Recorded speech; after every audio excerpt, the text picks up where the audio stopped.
सान्द्रानन्दपयोदसौ भगतनुम् पीताम्बरम् सुन्दरम् पाणौ बाणशरासनम् कटिलसत्तूणीरभारम् वरम् राजीवायतलोचनम् धृतजटाजूटेन संशोभितम् सीतालक्ष्मणसंयुतम् पथिगतम् रामाभिरामम् भजे। જેને વશમાં કર્યો છે. આમ એકવાર માયા જીવની અંદર હું અને મારું, તું અને તારું આ પ્રકારનો એકવાર આ ખ્યાલ ઉત્પન્ન કરે એટલે જીવ માયાને વશમાં થઈ ગયો. આમ જ માયા અનાત્મન્યાત્મ બુદ્ધિર્યા ચાસ્વે સ્વમિતિયામતિ. અનાત્મામાં જે આત્મબુદ્ધિ છે તે અસ્વ જે પોતાનું છે એમાં પોતાની બુદ્ધિ. હું એટલે જે હું નથી એમાં હુંની બુદ્ધિ. હું અને મારું, તું અને તારું, એટલે હું એટલે જ માયા એવું નહીં, પણ જે હું નથી એમાં હું બુદ્ધિ. અનાત્મની આત્મબુદ્ધિર્યા, અનાત્મા અર્થાત દેહાદિ સંઘાદે આત્માથી એમાં આત્મબુદ્ધિ. અસ્વે સ્વમિતિયામતિ, અને જે મારું નથી એમાં મારી બુદ્ધિ, મારું છે એ પ્રકારની બુદ્ધિ. આ માન્યતા સંસારતર સંભૂતિ બીજમેતત દ્વિધા સ્થિતમ. વિષ્ણુ પુરાણ કહે છે કે સંસારતર સંભૂતિ બીજમ, આ સંસાર વૃક્ષની ઉત્પત્તિના બીજ સમાન દ્વિધા સ્થિતમ. આ સંસાર વૃક્ષની ઉત્પત્તિનું આ પ્રકારે બીજ છે દ્વિધા. હું અને મારું, એટલે જે હું નથી એમાં અહમ બુદ્ધિ, જે મારું નથી એમાં, એટલે હું છે એમાં હું બુદ્ધિ તો વાંધો નથી, જે હું નથી એમાં હું બુદ્ધિ, જે મારું છે એમાં મારી બુદ્ધિ તો વાંધો નહીં, જે મારું નથી એમાં મારું છે એ પ્રકારની બુદ્ધિ સમગ્ર સંસાર રૂપી વૃક્ષના આવે બીજ છે. તુલસીદાસ મહારાજ કહે છે મય અરુ મોર તોરતે માયા. ટૂંકમાં જે માયા છે આ રીતે જીવનમાં હું અને મારું અને તું અને તારું આ પ્રકારના ખ્યાલોના રૂપમાં માયા આપણા જીવનમાં અભિવ્યક્ત થતી હોય છે. એટલે કે માયા છે એમ કહી કેમ શકાય? માયા છે એને મળવાનું પ્રમાણ શું? તો કે આ પ્રમાણ છે. માયા સ્વયં અવ્યક્ત હોવાને કારણે એ તો આપણે પ્રત્યક્ષ જોઈ ન શકીએ, પરંતુ માયાનું સૌથી પહેલી અભિવ્યક્તિ હું, અને હુંમાંથી જ પછી મારું, હુંનો જ વિસ્તાર મારો. હું ત્યારે જ હોય છે કે જયારે હુંથી અન્ય હોય. આ હું એટલે કે કેવો હું? તો કે મર્યાદિત થયું એવો હું હોય જે સર્વનો આત્મા છે તો એ માયા નથી.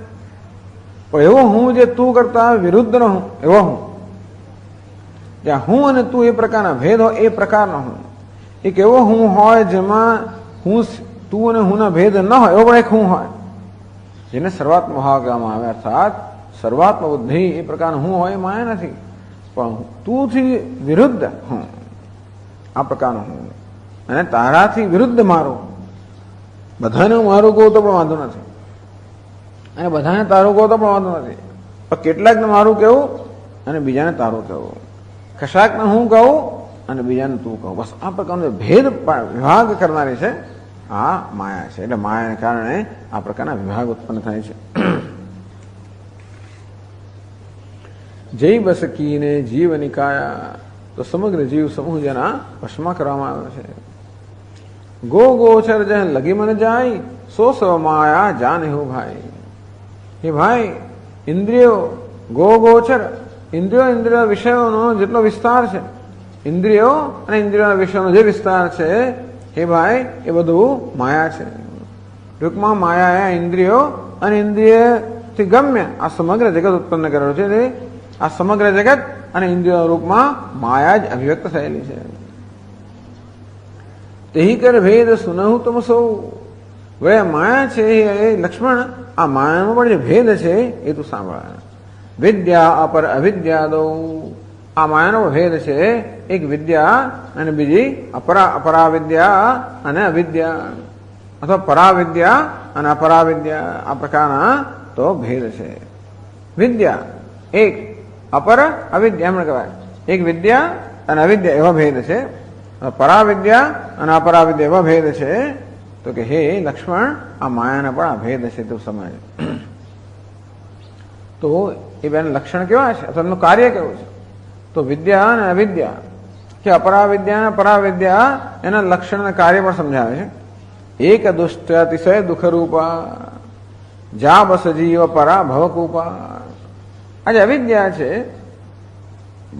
એટલે અપરા વિદ્યા જેને કહેવાય, અવિદ્યા કહેવાય. અથવા તો મલિન સત્વ પ્રધાન પ્રકૃતિ, એક વિશુદ્ધ સત્વ પ્રધાન પ્રકૃતિ જેને માયા કહેવાય, બીજું મલિન સત્વ પ્રધાન પ્રકૃતિ જેને અવિદ્યા કહેવાય. એક દુષ્ટ અતિશય, ટૂંકમાં વેદાંતની પરિભાષામાં, વેદાંતિન લોકો એમની પરિભાષામાં બધું વિચારે, જે જગ્યાએ જાય ને બધું એમાં બરાબર ફિટ કરી દે. ટૂંકમાં દરેક જણ, કોઈ પણ દરેક મનુષ્યની એક પરિભાષા હોય છે. વેદાંતિને દરેક મનુષ્યની એક પરિભાષા હોય છે. પરિભાષા અર્થાત બધું સમજવાની એક રીત હોય છે. દરેકના મનની અંદર એક મોડલ હોય છે. અને તેથી આપણે જ્યારે પણ જગતને જોઈએ ત્યારે આપણે હંમેશા આપણા મનની અંદર જે પ્રકારનું એક માળખું હોય ને એ માળખા પ્રમાણે આપણે બધું જોઈએ. ટૂંકમાં બધાને આપણે માળખામાં બેસાડી જ દઈએ. આ હું અને મારું, તું અને તારું, આ બધા માળખા જ છે. રાગ અને દ્વેષ એ પણ માળખા જ છે. આમ દરેકના મનની અંદર આ જગતને, જીવનને જોવા માટેની એક દ્રષ્ટિ હોય છે અને એ પ્રમાણે જ આપણે બધું બેસાડી દઈએ. એ પાપી સર્વત્ર શંકતે પાપમ, બસ પાપી હોય એને પણ એક માળખું છે, સર્વત્ર શંકતે પાપમ. અને સાધુ હોય ને બધે સાધુ જ દેખાય. આમ દુર્યોધનને કોઈ સારો માણસ ના મળે અને યુધિષ્ઠિરને કોઈ ખરાબ માણસ ના મળે. યુધિષ્ઠિરને પણ જગત જોવા માટેની એક રીત છે અને દુર્યોધનને પણ આ જગત જોવાની એક રીત છે. એમ દરેક મનુષ્યને જગતને જોવાની ને જીવનને મૂલવવાની એક રીત હોય છે. તો વેદાંતિન લોકોને હોય છે, સ્વાભાવિક છે. એક દુષ્ટ અતિશય દુઃખરૂપા, આજે અપરા વિદ્યા છે, મલિન સત્વ પ્રધાન છે, અવિદ્યા છે, બંધન કરનારી છે. દુષ્ટ અતિશય દુઃખરૂપા, અત્યંત દુઃખ ઉત્પન્ન કરનારી છે. જાવસ જીવ પરા ભવકૂપા, જેને વશ તેના જીવ વિચારો સંસાર બી કુવામાં પડેલો છે. કુવો અંધારો હોય અને તો આ જગત અવિદ્યાયામ અંતરે વર્તમાન, અવિદ્યામાં જીવી રહેલા મનુષ્યો એટલે કહેવાય કે જાણે કે કુવામાં પડેલા છે. નીકળવું પણ કઠિન છે. કુવામાંથી બહાર નીકળવું સરળ નથી આવતું. જે પડ્યો છે તો ના જ નીકળી શકે. જે નીકળે આવે તો પડે નહીં સામાન્ય રીતે. જે કુવામાંથી નીકળવાની ક્ષમતા ધરાવે છે એ સામે પડે નહીં. અને પડે એમાંથી નીકળવાની ક્ષમતા ધરાવતો હોતો નથી સામાન્ય રીતે. જાવસ જીવ પરાભવ કૂપા, એક રચઈ જગત. તો બીજી કઈ છે? એક અવિદ્યા છે, બીજી માયા છે. માયા એટલે કે સમષ્ટિ માયા. એક રચઈ જગત ગુણ બસ જાકે, એક બીજી છે જે માયા જે સમગ્ર જગતની રચના કરે છે. ગુણ બસ જાકે, આ સત્વ રજસ તમસ બધા ગુણો જેના વશમાં હોય છે. પ્રભુ પ્રેરિત, જો કે માયા પણ બ્રહ્માશ્રય માયા, એ માયા પણ કોઈ સ્વતંત્ર નથી, પ્રભુ પ્રેરિત. માયા ત્રણ ગુણને વશ કરીને જે સમગ્ર જગતનું સર્જન કરે છે એ પણ પ્રભુની પ્રેરણાથી કરે છે. નહીં નીચે બલતા કે આ માયાનું પણ કોઈ પોતાનું બળ નથી, એ પ્રભુની પ્રેરણાથી આ સર્વ જગતની રચના કરે છે.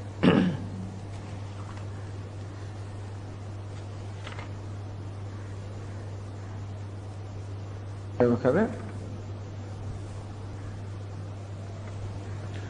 એક બાર પ્રભુ સુખ આસીન, એક બાર પ્રભુ સુખ આસીન, લક્ષ્મણ બચન કહે છલહીન, લક્ષ્મણ બચન કહે છલહીન.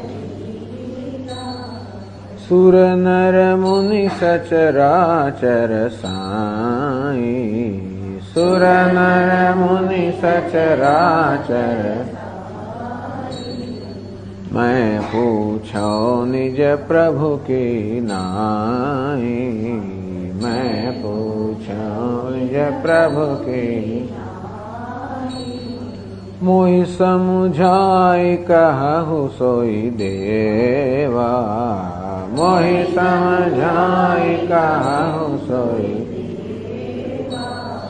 सब तजी करो चरण रज सेवा, सब तजी करो चरण रज,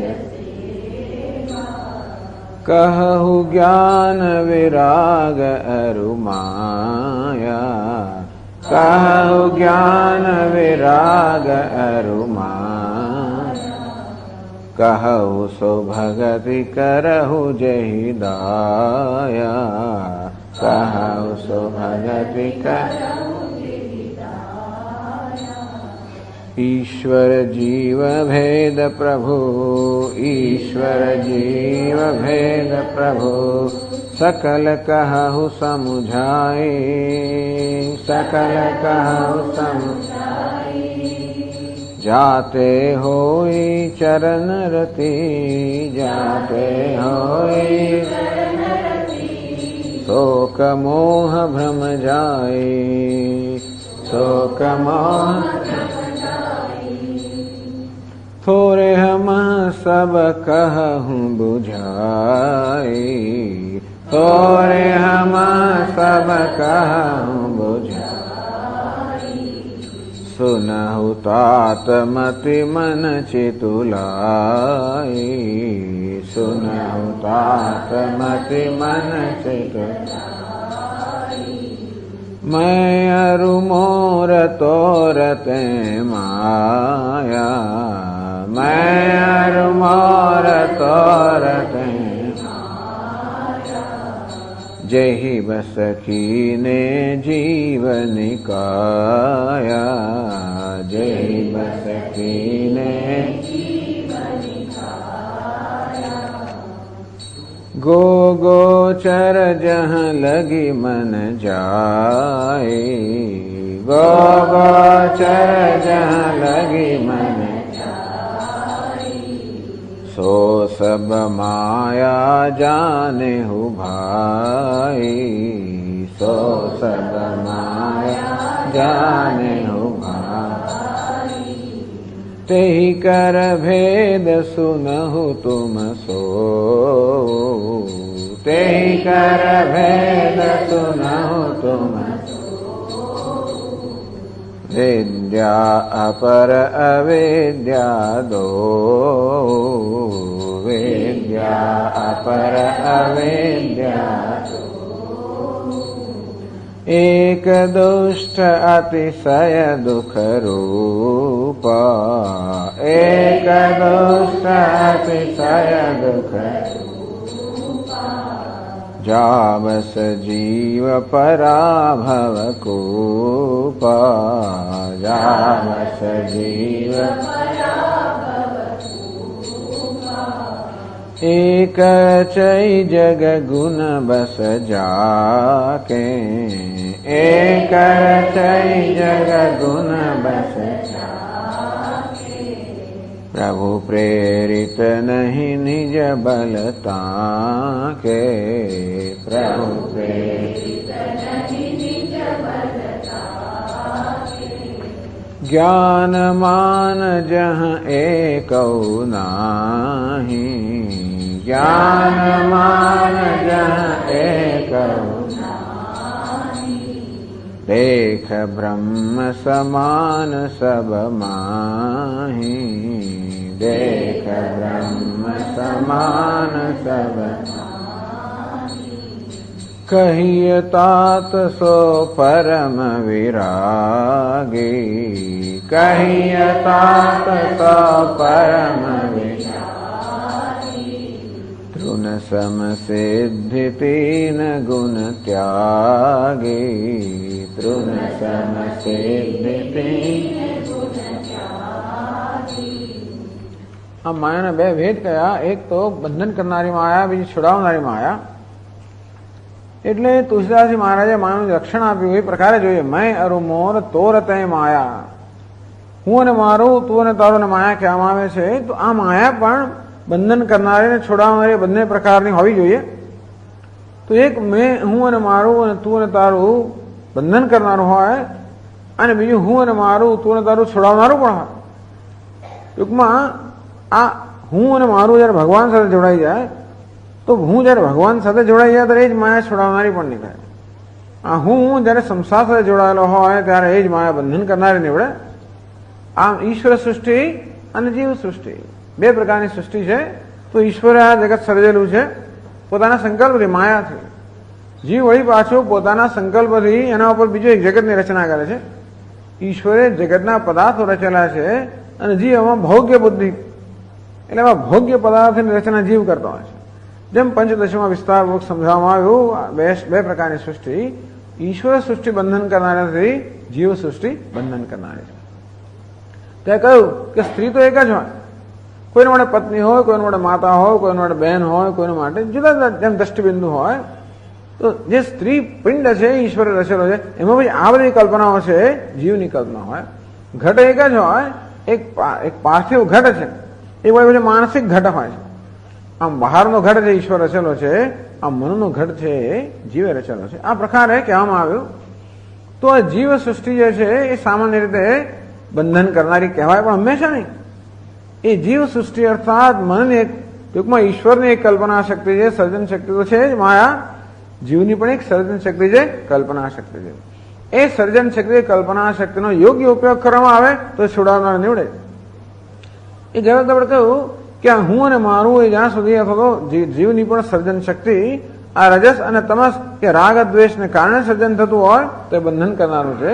પણ સત્વ એ જ જીવનો અંતર્ગત સાત્વિક હોય તો એને એમાંથી જે કઈ રચના થાય એને છોડાવનારી છે. એટલે હું અને મારું હંમેશા ખોટું નથી આવતું. તું અને તારું, ઈશ્વર ને એનું જ બધું. એ પ્રકારે તું ની અંદર ઈશ્વર આવી જાય, તુંમાં જો ઈશ્વરની સ્થાપના થઈ જાય તો ઈશ્વર અને આ સર્વ ઈશ્વરનું એવી જાતનું હોય તો હુંમાં ઈશ્વરની સ્થાપના થઈ જાય તો ઈશ્વર અને મારું, તો એ જ વસ્તુ છોડવાનારી પણ નહીં થાય. એટલે બે પ્રકારની માયા કહેવા, માયાના આ બે વિભાગ કરવામાં આવ્યા. જ્ઞાન માન, જ્ઞાન વિશે પૂછેલું છે. જ્ઞાન માન જ એકૌ નાહી દેખ બ્રહ્મ સમાન સબ માહી. આ જ્ઞાન એને કહેવાય જ્યાં કોઈ પ્રકારનું માન નથી. દેખ બ્રહ્મ સમાન સબ માહી, એની ચર્ચા કહેવામાં આવે. દેખ બ્રહ્મ સમાન સબ માહી સર્વભૂતેષુ યેનૈકમ ભાવમ અવ્યય મીક્ષતે અવિભક્તમ વિભક્તેષુ તજ્ઞાનમ વિદ્ધિ સાત્વિકમ. ભગવદ્ ગીતાના 18 અધ્યાયમાં કહેવામાં આવ્યું કે એને જ્ઞાન સાત્વિક જ્ઞાન કહેવાય, જેને કારણે સર્વભૂતેષુ યેન એકમ ભાવમ અવ્યય મીક્ષતે. આ સર્વ નશ્વર ભૂતોની અંદર પણ જે અવિનાશી ભાવ, અવિનાશી તત્વ છે એના દર્શન કરનારું. અવિભક્તમ વિભક્તેષુ સર્વ વિભક્ત, તો કે ઉપાધિમાં વિભક્ત થયેલા બધા પદાર્થોમાં આ વિભક્ત તત્વના દર્શન કરનારું જે જ્ઞાન છે એને સાત્વિક જ્ઞાન કહેવામાં આવ્યું. દેખ બ્રહ્મ સમાન સ્વમાહી નિર્દોષમી સમમ બ્રહ્મ. આમ બ્રહ્મ જે સમાન છે, નિર્દોષ છે, એના દર્શન કરનારું જે જ્ઞાન છે એને જ્ઞાન કહેવામાં આવ્યું. જ્યાં એકો માન નહીં, આ માન મિયતે અનેનૈતિ માનમ, જેના વડે માપવામાં આવેલા માન છે. તો માપવાની જાત જાતની રીત હોય છે. દેશથી માપી શકાય, કાળથી માપી શકાય, કોઈની ઉંમરથી માપી શકાય, એની મર્યાદાથી, દેશની મર્યાદાથી માપી શકાય, ગુણથી પણ માપી શકાય. આમ ભગવાન કે વિદ્યા વિનય સંપન્ને બ્રાહ્મણે ગવી હસ્તિની શુનિ ચૈવ સ્વપાગે છે. આમ વિદ્યા વિનય સંપન્ન બ્રાહ્મણ એટલે કે સત્વ એક પ્રકારનું માપ છે. ગાય એ પણ બીજું માપ છે. શંકરાચાર્ય મહારાજ રજસ્યામ કહ્યું ગાય. પણ છતાં ગાયને પણ પવિત્ર માની તો બ્રાહ્મણની જોડે ગાયને લઈ શકીએ આપણે. બ્રાહ્મણ ગાય પવિત્ર, અને હાથી એ મધ્યમ, અને કૂતરો ચંડા તો કે અધમ. આમ ઉત્તમ, મધ્યમ, અધમ આ પણ માન છે. એટલે જે વસ્તુ વિભક્ત કરે, જે વસ્તુ માપે, જે વસ્તુ પરિચ્છિન્ન કરે, મર્યાદિત કરે, એનું નામ છે માન. આમ સામાન્ય રીતે આપણી દ્રષ્ટિ આ બધા માન એટલે કે માપને જ જોતી હોય છે, દેશમાં, કાળમાં અને ગુણમાં. જ્ઞાન માન જ્યાં એક નહીં એને જ્ઞાન કહેવામાં આવે છે. એવું કોઈ પ્રકારનું માન રહેતું નથી. પંડિતા સમદર્શિન. તો આ ઉત્તમમાં, મધ્યમમાં, અધમમાં બધામાં જે સમત્વ છે, દેખ બ્રહ્મ સમાન સમાહી, બંને એક જ વસ્તુ છે. તો આ સમાન બ્રહ્મના દર્શન કરવામાં આવે ત્યારે પછી કોઈ પ્રકારનું માપ રહેતું નથી. અર્થાત બીજા બધા માપ છે દેશના, કાળના, ગુણના, એ માપ ગૌણ બની જાય. માત્ર વ્યવહારિક સત્તા રહે, એની કોઈ બીજી સત્તા રહેતી નથી. આને જ્ઞાન કહેવામાં આવે. કેટલાક ટીકા કોઈ સમજાવે છે કે આ એક જ ચોપાઈમાં તુલસીદાસજી મહારાજે ભગવદ્ ગીતામાં ભગવાને જે જ્ઞાન નિરૂપણ કર્યું એ બધું સંક્ષેપમાં કહી દીધું. કયું? અમાયત્વમ, અધંભિત્વમ, અહિંસા, શાંતિ, આર્જવમ. અમાનિત્વ કોને કહેવાય? જ્ઞાન માન એક નહીં. માનિત્વના ભાવના અમાનિત્વ કહેવામાં આવે છે. તો જ્યાં એને જ્ઞાન કહેવાય પોતાનામાં, પણ જ્યાં કોઈ પ્રકારનું માન નથી, એટલે જ્યાં કોઈ પ્રકારના સન્માન માટેની અપેક્ષા નથી, કોઈ પ્રકારનો વહેમ નથી પોતાના માટે, આત્મશ્લાઘા નથી, જ્યાં નમ્રતા છે. અમાનિત્વ અર્થાત નમ્રતા.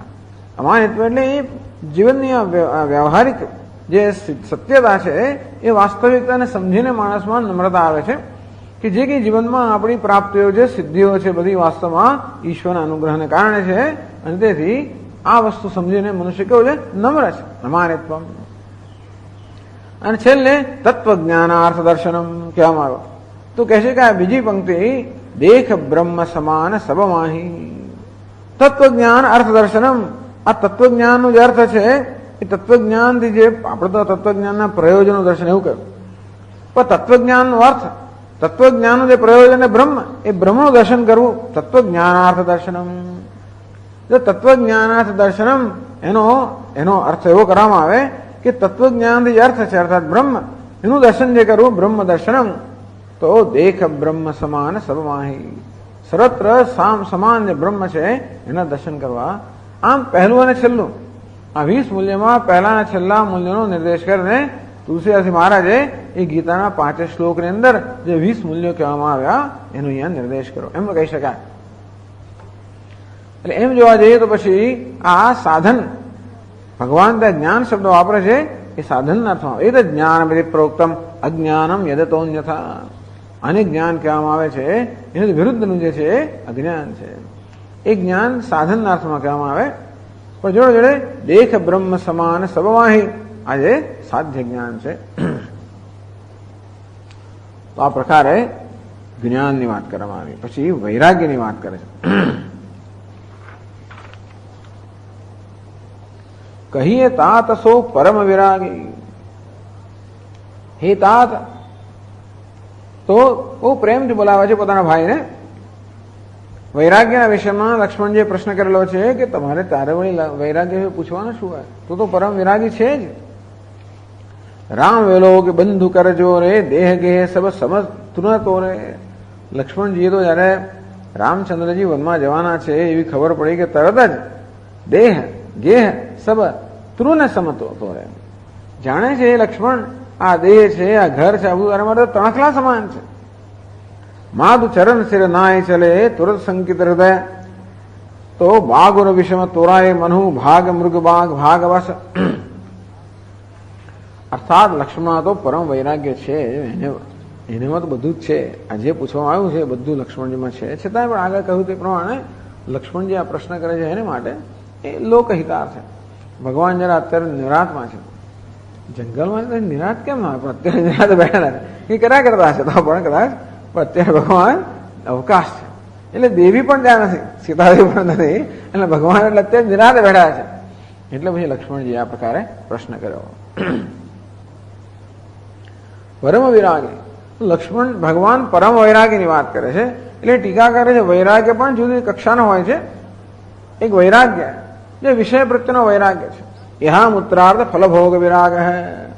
જગતના એટલે કે આ લોકના અને પરલોકના બધા જે ભોગ છે એ ભોગ એટલે વિષયના જે ભોગ છે એ પ્રત્યે વૈરાગ્ય, એને એક કક્ષાનો વૈરાગ્ય કહે. એ તો બરોબર છે, પણ અહીં જે વૈરાગ્ય કયો છે? તૃણસમ સિદ્ધિ તીન ગુણ ત્યાગી. તૃણસમ તણખલાની જેમ સિદ્ધિ, અષ્ટ સિદ્ધિઓ, તીન ગુણ અને સત્વ રજસ તમસ આ 3 ગુણની અંદર જે કઈ સિદ્ધિઓ છે એ બધી સિદ્ધિઓ અને 3 ગુણનો ત્યાગ એ પરમ વૈરાગ્ય છે. એક વૈરાગ્ય કયો તો કે જગતના વિષયોના ભોગનો ત્યાગ, અને બીજો વૈરાગ્ય કયો છે તો કે આ બધી સિદ્ધિઓનો ત્યાગ, 3 ગુણોનો ત્યાગ. નિસ્ત્રય ગુણ્યો ભવાર્જુન. એ 3 ગુણનો ત્યાગ એટલે અહંકારનો પણ ત્યાગ છે. એટલે જયારે વિષયના ભોગનો ત્યાગ કરવામાં આવે છે ત્યારે એક ત્યાગ ખરો છે. જેમ કે તેજ ધર્મમ અધર્મમ છે, ઉભે સત્યાનૃતે તેજ, ઉભે સત્યાનૃતે ત્યક્ત્વા યેન તેજસી તત્યજ. એટલે જે વડે આ ત્યાગ કરવામાં આવે એનો ત્યાગ. ત્યાગ પણ 2 કક્ષાનો કયો હોય ને, પરમ વૈરાગ્ય. તૃણ સમસિદ્ધિ તીન ગુણ ત્યાગી. આ તૃણની સમાન આ 3 ગુણનો ત્યાગ કરવો.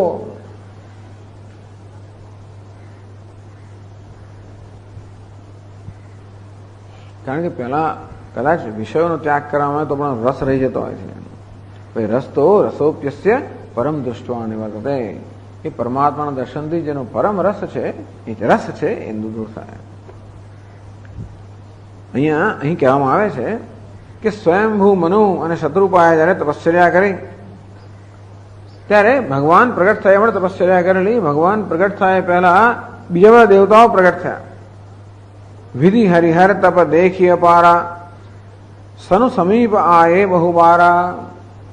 બ્રહ્માજીએ વિષ્ણુ ભગવાને અને શિવજીએ જોયું આ મનુ અને શત્રુપા આવું કઠોર તપશ્ચર્યા કરી રહ્યા હતા. તપ દેખી અપારા, એમનું અપાર તપ જોઈને સનુ સમીપ આયે બહુબારા, બહુ વાર ઘણી વાર એમની પાસે આવ્યા. માંગ હો બાર બહુ ભાંતિ લુભાય. આ બ્રહ્મા વિષ્ણુ અને મહેશ આવા દેવતાઓ વારંવાર મનુ અને શત્રુપા પાસે આવે અને કહે કે તમે માંગો પર બહુ ભાંતિ લુભાય. ખૂબ રીતે એમને બધામાં પ્રલોભન ઉત્પન્ન કરવાનો પ્રયત્ન કર્યો. પરમ ધીર નહીં ચલહી ચલાય. પણ પરમ ધીર એમનું તો એક જ દ્રષ્ટિ હતી, એક જ વસ્તુ એમનું પ્રયોજન હતું કે પરમ બ્રહ્મથી ઓછું કંઈ પણ ના જોઈએ. પરમ ધીર નહીં ચલહી ચલાય. છતાં પણ ક્યારેય ચલાયમાન ન થઈ શક્યા. આ પ્રકારે એટલે કહ્યું વિધિ હરિહર એમ કરીને ત્રણ ગુણ કહ્યા. વિધિ એટલે બ્રહ્માજી રજોગુણના અધિષ્ઠાન દેવતા, હરિ એટલે વિષ્ણુ ભગવાન સત્વના અધિષ્ઠાન દેવતા, અને હર એટલે તમો ગુણના અધિષ્ઠાન દેવતા. આ ત્રણેય ગુણો આવ્યા. ટૂંકમાં આ ત્રણેય ગુણની અંદર બધી જાત જાતની સિદ્ધિઓ હોય છે. એટલે સિદ્ધિને ત્રણ ગુણ એમ પણ કહી શકાય કે આ ત્રણેય ગુણમાં જે અનેક પ્રકારની સિદ્ધિઓ રહેલી છે એ બધી સિદ્ધિનો જે ત્રણ સમાન ત્યાગ કરે છે એ પરમ વૈરાગી છે. હવે આગળ 15મા દોહામાં કહે છે માયા ઈસન આપ કહું, માયા ઈસન જાન કહિય સો જીવ, જાન કહિય બંધ મોક્ષ પ્રદ સર્વ પર, બંધ મોક્ષ પ્રદ માયા પ્રેરક શિવ, માયા પ્રેરક શિવ. માયા ઈસન આપ કહું જાન કહીએ સો જીવ. જે માયાને, ઈશ્વરને અને પોતાને કોઈને જાણતો ન હોય, એકેને ના જાણતો હોય, કહીએ સો જીવ, એને જીવ જાણવો જોઈએ.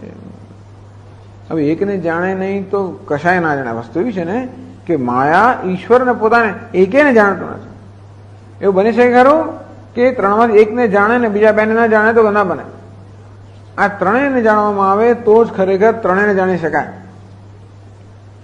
ઈશ્વરને જાણવા હોય તો પછી માયાને પણ જાણવી પડે અને જીવને પણ જાણવો પડે. જીવના પણ વાસ્તવિક સ્વરૂપને જાણવું હોય તો માયા અને ઈશ્વરને જાણવા જ પડે, અને માયાને જાણવી તો પણ જીવ અને ઈશ્વરને જાણવા પડે. કારણ કે આ બધા જીવ ઈશ્વર આ બધા ભેદ જ ખરેખર માયાના કારણે થયેલા છે.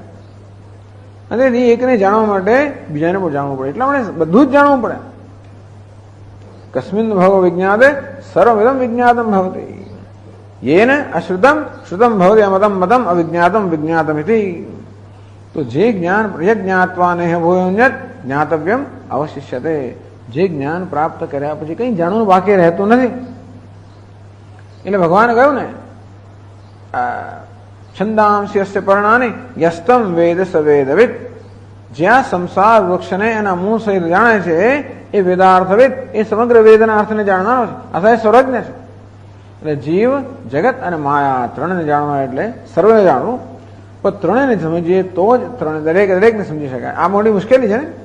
સ્વામી દયાનંદજી મહારાજ કહે કે ભાઈ ભગવદ્ ગીતાનું અધ્યયન કરવું હોય, ભગવદ્ ગીતામાં 700 શ્લોક છે. એ ભગવદ્ ગીતાનું અધ્યયન કરવું હોય તો એવું છે ને કે કોઈ પણ એક શ્લોકને ત્યારે જ આપણે સમજી શકીએ જ્યારે 700 શ્લોક સમજતા હોઈએ તો જ. કારણ કે દરેક શ્લોક બીજા બધા શ્લોકો સાથે એક અથવા બીજે સંકળાયેલો હોય. અને કોઈ પણ એક શ્લોકને સમજવા માટે બીજા શ્લોકો સમજવા પડે, અને બીજા શ્લોકો ત્યારે સમજી શકીએ જ્યારે આપણે આ શ્લોકને સમજીએ. તેથી વ્યક્તિગત રીતે સ્વતંત્ર રીતે માણસ સમજી ના શકે. એટલા માટે એની પાસે આપણે જવું પડે જ્યાં બધું જાણતું હોય. અને આ રીતે માયા ઈશન આપ કહું જાન કહીએ સો જીવ. તો જે કંઈ જાણતો નથી એને જીવ કહેવામાં આવે છે. અજ્ઞાની કે અલ્પજ્ઞને જીવ કહેવામાં આવે છે.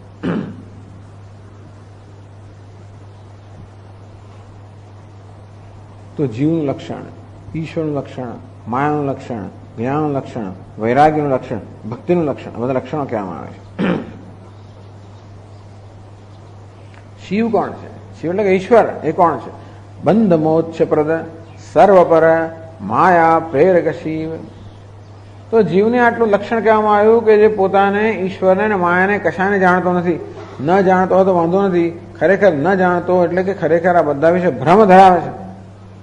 પોતાને ન જાણવો કે ઈશ્વરને ન જાણવો એ બહુ દુઃખની વાત નથી, પરંતુ વિપરીત ભાવના હોવી, પોતાના વિશે વિપરીત ભાવના હોવી, અર્થાત આત્મા જે છે એને કરતા વિરુદ્ધ એને જાણવો, ઈશ્વર જે છે એને કરતા વિરુદ્ધ એને કે વિપરીત જાણવો, માયા પણ છે એને કરતા વિપરીત જાણવી. આ ત્રણ સ્વયં પ્રકાશિત હોવાને કારણે એમને જાણ્યા વગર રહી જ ના શક્ય. જીવને હું ન જાણવા માંગતો તો પણ જણાય જ, કારણ કે સ્વયં પ્રકાશ છે.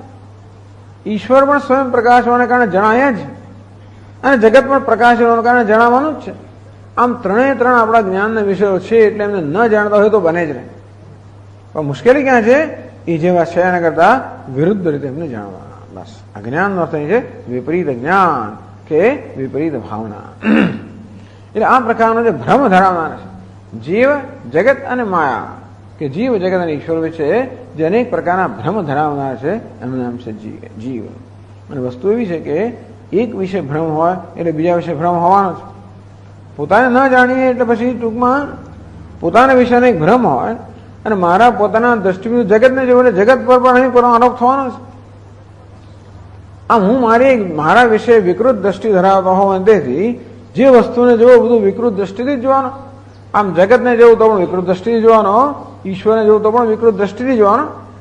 અને તે આવી પ્રકારની વિકૃત દ્રષ્ટિ ધરાવનારો એ જીવ છે એમ કહી શકાય. ટૂંકમાં જેની બુદ્ધિ અજ્ઞાનેન આવૃતમ જ્ઞાનમ તેન મુહ્યંતિ જંતવઃ. અજ્ઞાનને કારણે જેની વિવેક બુદ્ધિ છવાઈ ગઈ છે અને જેને કારણે ત્યાં ભ્રમ ઉત્પન્ન થયો છે એનું નામ છે જીવ. અને ભ્રમના ત્રણ પ્રકાર કયા? જીવ વિશેના ભ્રમ, ઈશ્વર વિશેના ભ્રમ, જગત વિશેના ભ્રમ. મનોવૈજ્ઞાનિકો પણ આવું જ કહે. બાળક ઉછરતું હોય ત્યારે અનેક પ્રકારના ભ્રમ, એની ઉછેર દરમિયાન જે બધું અનેક પ્રકારના ભ્રમ પ્રાપ્ત કરતો હોય. બીજું બાળક જન્મી ત્યારે નાનું હોય, આટલું ઉંદર જેટલું, બિલાડીના કૂતરાના બચ્ચા જેવડું આટલું નાનું હોય બાળક. અને એટલા માટે તમે જુઓ તો માંડ દેખાય જન્મ્યું હોય ત્યારે. એ કેટલા બધા વખત સુધી તો એકદમ નાનકડું હોય, નિર્બળ હોય, અસહાય હોય, કશું કરી ના શકે. જેમ શંકરાચાર્ય મહારાજ કહે ને કે ભગવાન, હું જયારે જન્મ્યો ત્યાર પછી બાળક અવસ્થામાં હતો ત્યારે આપે જ ઉત્પન્ન કરેલા કેટલા જીવ જંતુઓ સતત મારા પર મને કોરી ખાતા હતા, અને એમને હું પ્રતિકાર કરી ના શકું. બિચારો બાળક હાથ ઊંચું કરે, મચ્છર દૂર પણ ના કરી શકે. આમ જેવું કરડતું હોય તો બાળક કશું કરી જ ના શકે, અસહાય હોય. અને તે સંપૂર્ણ રીતે પોતાની માતા પર આધારિત, પિતા પર આધારિત. અને એને મળે તો આ બધા કેવા મોટા મોટા, હા જાણે મોટા રાક્ષસો જેવાના હોય, અને સતત એમની દયા પર નિર્ભર. મોટો ભાઈ હોય, મોટી બહેન હોય, બે ચાર ધોલ લગાવી, આ બધા દયા પર નિર્ભર હોય. અને એટલા માટે સતત ભયમાં હોય. પોતે ભયમાં હોવાને કારણે એને મળે જગત કેવું જણાય? જગત તો ભય સ્થાન છે. જેવાનો અનુભવ ઘણા લોકોનો અનુભવ કે જગત ભયનું સ્થાન છે. બીજાને કેટલાકનો એવો અનુભવ જેનો પ્રેમ વગેરે મળ્યું હોય એના માટે જગત તો આનંદનું સ્થાન છે. પણ જગત વિશે તો જગત સતત મારા પર આક્રમણ કરી રહ્યું છે અને મારે પોતાની જાતનું રક્ષણ કરવાનું છે, આ પ્રકારનો ખ્યાલ. આમ જેમને ઉછળતું જાય તેમને અનેક પ્રકારના ગ્રંથિઓ બધું બંધાતી જાય. આમ પોતાના વિશે ભ્રમ કો સહાય છું, જગત વિશે ભ્રમ કે સતત મારા પર આક્રમણ કરનારું છે, ઈશ્વર વિશે ભ્રમ કે ક્યારે ન્યાય કરતો નથી. એમ જાત જાતના બધા ભ્રમ, એક પ્રકારના ભ્રમમાંથી અનેક પ્રકારના ભ્રમ, આનું નામ છે જીવ. આ તો બહુ સ્વામીજી એક જણ મને કહે, સ્વામીજી દરેક વ્યક્તિ બહુ કોમ્પ્લેક્સ હોય છે. દરેક વ્યક્તિત્વ જટિલ હોય છે, સરળ નથી આવતું. નહીં, જટિલતા આવતી જ જાય. અશ્વત્થમેનમ સુવિરૂઢ મૂલમ, એના મૂળ જટિલ થઈ ગયા છે બધા. સત્વ રજસ તમસ ત્રણ ગુણ અંદર આમ જટિલ થઈને એવું થઈ ગયું છે. એ બધી ગૂંચવણો ઉકેલવાની, એટલે આ બધી જટિલતાઓ આમ પેલા ઉત્તરાયણની અંદર જેવી રીતે પેલી દોરીમાં ગૂંચ આવી જાય અને કેવું ઉકેલવું પડતું હોય, જેમ ઉકેલવાનો પ્રયત્ન કરીએ તો વળી ગૂંચ વધતી જાય, એવું ઘણી થતું હોય. બસ એવું જ કંઈક છે, એનું નામ છે જીવ. બંધ મોક્ષ પ્રદ સર્વ પર માયા પ્રેરક શિવ. શિવજી ભગવાન કેવા છે? ઈશ્વર. શિવ તો શબ્દ જ વાપરે છે, આ જીવ અને શિવનો પ્રાસ બેસાડવા માટે શિવ શબ્દ વાપર્યો. એ ઉપરાંત તુલસીદાસ ઈચ્છે હમણાં કે રામ અને શિવ વચ્ચે કોઈ હરિ અને હર વચ્ચે કોઈ પ્રકારનો ભેદ ન રહે, એટલે વારંવાર આવી રીતે શિવજીને પણ લાવતા હોય છે. પણ અહીંયા શિવ શબ્દ વાપર્યો હોય ઈશ્વરના અર્થમાં, માત્ર શિવ એટલે એક દેવતા નહીં પરંતુ ઈશ્વરના અર્થમાં વાપરવામાં આવે. બંધ મોક્ષપ્રદ, બંધન મોક્ષ પ્રદાન કરનાર, સર્વ પર બધા જે પર છે અને માયા પ્રેરક, માયાને પ્રેરણા કરનાર છે એનું નામ શિવ. પશુપતિ કહેવામાં આવ્યો, શિવને પશુપતિ કહેવામાં આવ્યા. પેલા પશુ એટલે કે જીવ, એનો પતિ, અને પછી દોરડાથી બધા પાશથી બધાને બંધનમાં રાખનાર.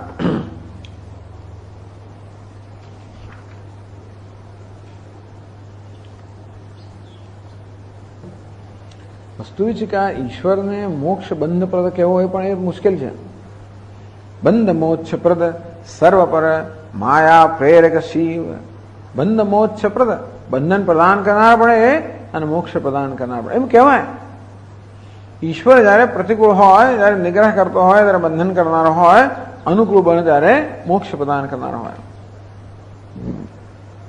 આમ ઈશ્વરને કઈ રીતે જોઈએ છે એટલે માયા સબલ બ્રહ્મ એટલે સગુણ બ્રહ્મને માટે આપણે કહી શકીએ કે એ કર્મફળ દાતા છે. અને જે કર્મ હોય જીવનું એ પ્રકારે કર્મફળ આપતો હોય, એ દ્રષ્ટિએ કહી શકાય કે ક્યારેક કોઈના પર અનુગ્રહ કરતો હોય, કોઈના પર નિગ્રહ કરતો હોય. વેદમાં કહેવા પણ આવ્યું છે કે જેને ઉપરના તો કે જેને પુણ્યલોકમાં લઈ જવા માંગતો હોય, સ્વર્ગ લોકમાં જેને ઉન્નતિ કરવા ઈચ્છતો હોય, ભગવાન એની પાસે સત્કર્મ કરાવે. જેને અવનતિ ઈચ્છતો હોય એની પાસે દુષ્કર્મ કરાવે, એવું કહેલું છે. ભગવાન એવા કર્મ કરાવીને આપણની સદગતિ કરે અને દુર્ગતિ કરે એવું કહેવામાં આવ્યું છે. એવું લાગે આપણને. એવું એટલા માટે કહેવામાં આવે છે કે બંધન અને મોક્ષ પ્રદાન કરનાર ઈશ્વર છે, કે બંધન તો છે જ પણ મુક્ત થવા માટે ઈશ્વરના અનુગ્રહની આવશ્યકતા છે. એ રીતે કહી શકાય કે મોક્ષ પ્રદાન કરનાર ઈશ્વર છે. જો મોક્ષ પ્રદાન કરનાર ઈશ્વર હતો, બંધન પ્રદાન કરનાર પણ ઈશ્વર હોવો જોઈએ. બંધન કોને પ્રદાન કરે તો કોઈ નક્કી કરી શકે એમ નથી. મોક્ષ પ્રદાન કરનાર ઈશ્વર છે. યમે વૈશ્વનો તેને લભ્ય હે, એટલે કહેવાનું કે બંધન મોક્ષ પ્રદાન કરનાર ઈશ્વર છે. એટલે ભગવાન પણ દૈવી યેષા ગુણમયી મમ માયા દુરત્યયા મામે વયે પ્રપદ્યંતે માયામેતામ તરંતે. અમારી માયા તરવી દુસ્તર છે, જે મારી શરણાગતિ લે છે એ માયાને તરી શકે છે. સર્વ પર બડા ઈશ્વર કેવો છે? સર્વથી પર છે. અહીં કહે છે પ્રકૃતિ પાર પ્રભુ સબ ઉરવાસી, બ્રહ્મ નિરીહ બિરજ અવિનાશી. જો માયા સબ જગહી ન ચાવા, જાસુ ચરિત લખી કાહુ ન પાવા. સોય પ્રભુ ભ્રુ વિલાસ ખગરાજા, નાચ નટી સહિત સહાજા. ભગવાન કેવા છે? સર્વની પર, માયાની પણ પર. આ સમગ્ર આ સર્વ જીવો અને જગત તો કે માયાના વશમાં છે, અને માયા સ્વયં ઈશ્વરના વશમાં છે. પ્રકૃતિ પાર પ્રભુ, આ પ્રભુ કેવો છે? પ્રકૃતિમાં પર. સબ ઉરવાસી, પ્રાણી માત્રના અંતરમાં નિવાસ કરનાર પરમાત્મા સર્વથી પર છે. બ્રહ્મ નિરીહ બિરજ અવિનાશી. આ બ્રહ્મ નિરીહ, સર્વ ઈચ્છાઓ રહિત, સર્વ ચેષ્ટાઓ રહિત, વિરજ નિર્મળ અવિનાશી. જો માયા સબ જગહી નચાવા, જે માયા સમગ્ર જગતને નચાવનારી છે. જાસુ ચરિત્ર લખી કાહુ ન પાવા, જેનું ચરિત્ર કોઈ પણ સમજી શકે એમ નથી.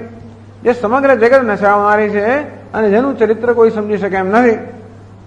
સોય પ્રભુ ભૂ વિલાસ ખગરાજા, નાચ નટી એવ સહિત સહાજા. હે ખગરાજા, આ બધી પાછળથી આવશે. ટૂંકમાં ઉત્તરકાંડની અંદર આ બધા વાર્તાલાપ આવશે. તો ગરુડજીને કાકભૂષણની ઉપદેશ કરી રહ્યા છે. હે ખગરાજા, સોય એ જ માયા જે સમગ્ર જગત જેનું ચરિત્ર કોઈ સમજી શકે એમ નથી. ભ્રુ વિલાસ, આ ભગવાનને એકમાત્ર ભ્રુ વિલાસ એકમાત્ર કટાક્ષથી છે. નાચ નટી એવ સહિત સહાજા, પોતાના સહાજ સહિત એ નટીની જેમ માયા નૃત્ય કરનારી છે. જગુ પેખન તુમ દેખ નિહારે, વિધિ હરિ શંભુ નચાવ નિહારે.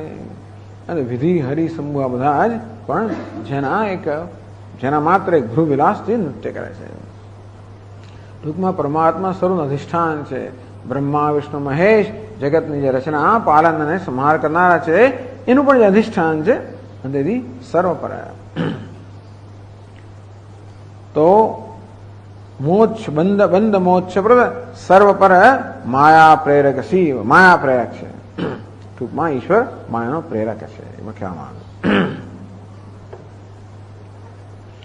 જ્ઞાન અખંડ એક સીતાબર मायावश्य जीव सचराचर जो सब के रह ज्ञान एक रस ईश्वर जीव ही भेद कहु कस.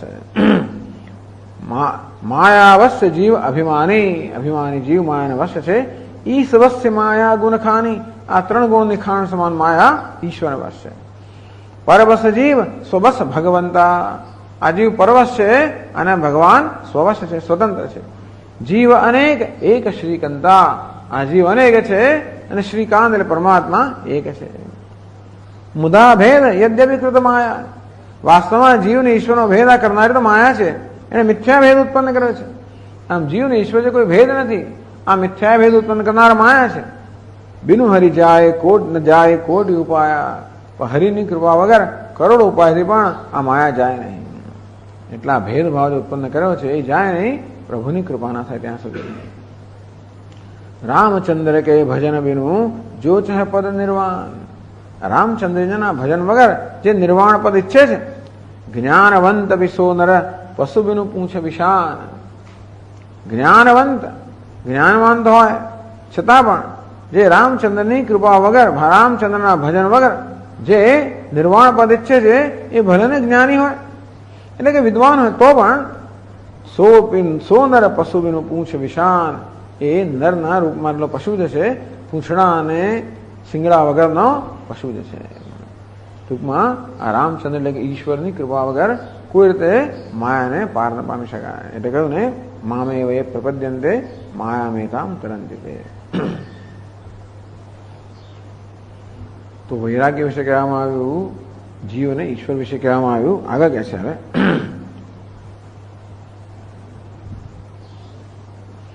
धर्म ते बिरति जोगते ज्ञान धर्म ते बिरति जोगते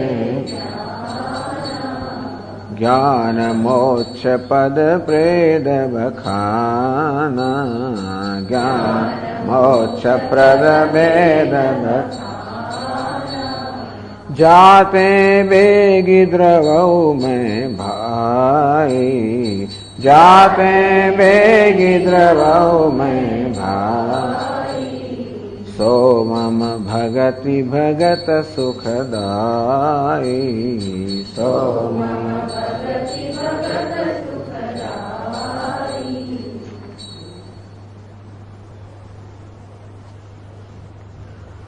सो सुतंत्र अवलंबन आना सो सुतंत्र अवलंबन ते ही अधीन ज्ञान विज्ञान ते ही अधीन ज्ञान विज्ञान भगति तात अनुपम सुख मूला भगति तात अनुपम सुख मिलई जो संत हो ही अनुकूला मिलई जो संत हो ही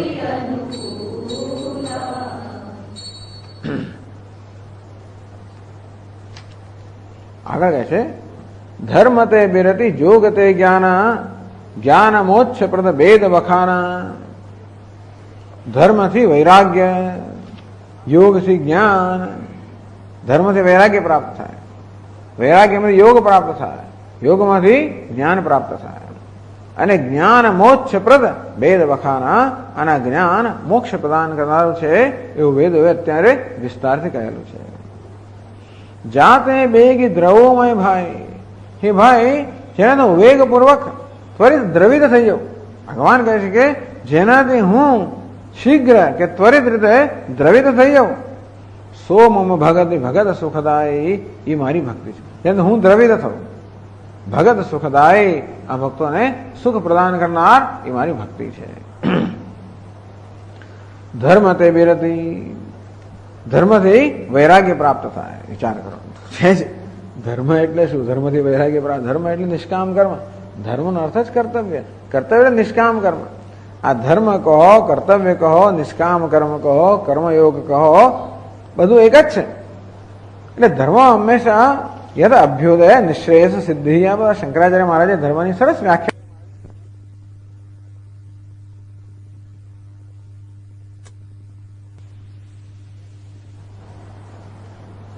આગળ દશરથ રાજાનું વર્ણન આવ્યું કે કેવા ધર્મનિષ્ઠ હતા.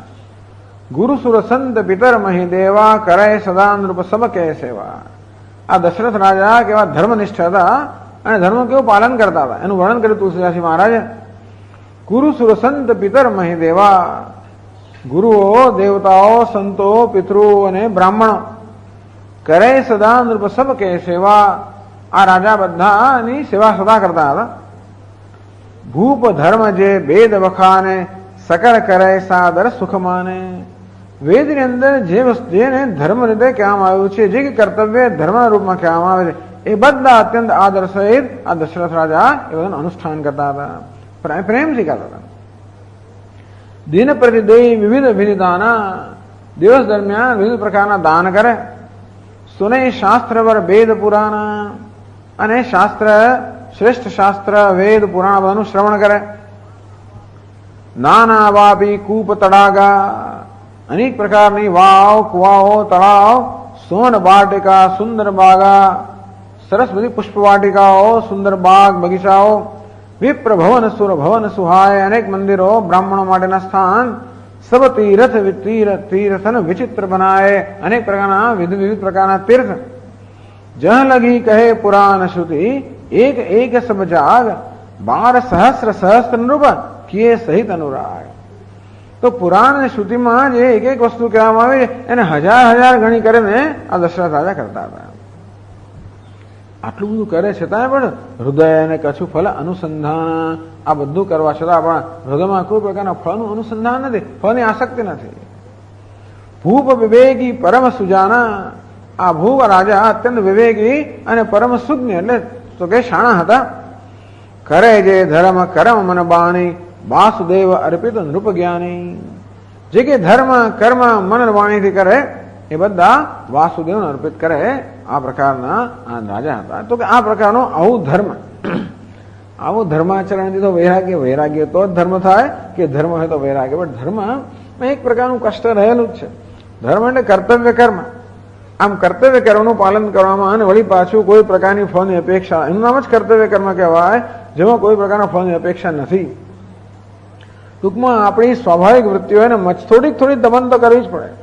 આમ કર્તવ્યનું પાલન કરવા માટે, ફરજનું પાલન કરવા માટે, ધર્મનું આચરણ કરવા માટે પોતાની સ્વાભાવિક વૃત્તિઓ હોય, જે હંમેશા કોઈ પ્રકારના ફળ નહીં કે કોઈ પ્રકારના વર્તન અપેક્ષા રાખનારી જ હોય, એ વૃત્તિઓનો આપણે નિગ્રહ કરવો જ પડે. એ સિવાય ધર્મનું પાલન થઈ ના શકે.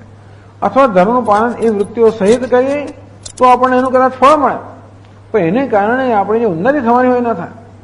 એટલે આપણી સંસ્કૃતિમાં ધર્મને આધ્યાત્મિક ઉન્નતિના સાધન તરીકે જે કહેવામાં આવ્યું છે, એ આધ્યાત્મિક ઉન્નતિ ત્યારે જ થાય જ્યારે ફળની અપેક્ષા વગર ધર્મનું કર્તવ્યનું પાલન કરવામાં આવે. કોઈ કરી ના શકે, પરંતુ જેટલા અંશમાં ફળની અપેક્ષા ઓછી હોય એટલે અંશે એ કર્તવ્ય કર્મ આપણી આધ્યાત્મિક ઉન્નતિનું સાધન મળે. આધ્યાત્મિક એટલે વૈરાગ્ય. તો જે કે જપ અને ભગવાન તો કે આનંદ, ભગવાન કે સરળતાથી યદ કરોશી યદ સ્નાસી યદ જુહોશી દદાસી યદ તપસ્સી કાઉન્તે તત્ કુરુષ્વ મદર્પણમ.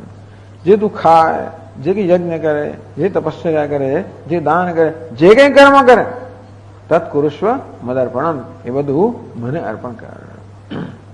મને અર્પણ કરે એટલે અહંકારને અર્પણ ના કરીશ. ટૂંકમાં બે આ ક્લેમન્ટ દાવો કરનારા બે છે આપણા જીવનમાં. એક ઈશ્વર આપણા જીવનનો દાવો કરનારો છે અને બીજો અહંકાર. સૌથી પહેલો દાવો અહંકારનો જ હોય. ઈશ્વરની સામાન્ય રીતે એનો ચાન્સ કે તક છે, ઈશ્વરનો નંબર લાગે ને ત્યાં આગળ, છતાં પણ ભગવાન કહે છે અહંકાર દાવો કરતો હોય તો પણ એને બાજુમાં રાખીને સતત મને અર્પણ કરે.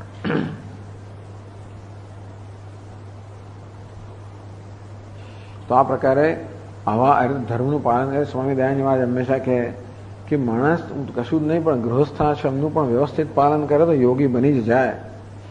માત્ર બે વ્યક્તિઓ જ દંપતી હોય, એકબીજાને ખુશ કરવા માટેનું જીવન જીવે તો એમાં માણસ યોગી બની જાય.